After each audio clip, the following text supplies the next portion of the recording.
அப்படின்வாங்க எச்சிய உழுவு விடுறான்டாவ அப்படின்வாங்க. அந்த பிள்ளைய பார்த்து எனக்கு பூராமே ஒழுகுது. இந்த இறச்சி அடிச்ச மசூர்ல நான் பேச மைக்கில் மருதமணியை குறும்பி தறிக்க அரைஞ்சே வருவேன்டா. வாய தொடடா. ரெண்டு வேலையில் சேர்ந்து என்னங்கடா பண்றீங்க? பக்கி பயல்களா? நான் பொம்பளை நினைச்சீங்களா இல்ல ஆம்பளை நினைச்சீங்களாடா? செங்கரும்பு கட்டி குயில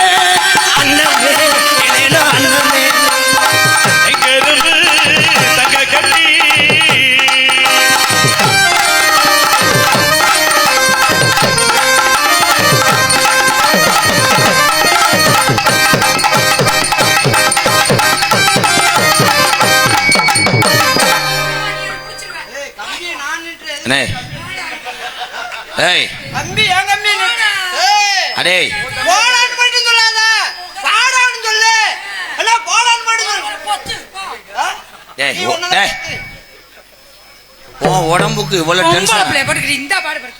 உடம்புக்கு இவ்வளவு டென்ஷன் ஆகாது. 1 கிலோ கறி 2 கிலோ எலும்பு அது புடிக்கு தாங்குதா? ஒரு புடிக்கு அதுல பொத்தல இது வாயும் புட்டு.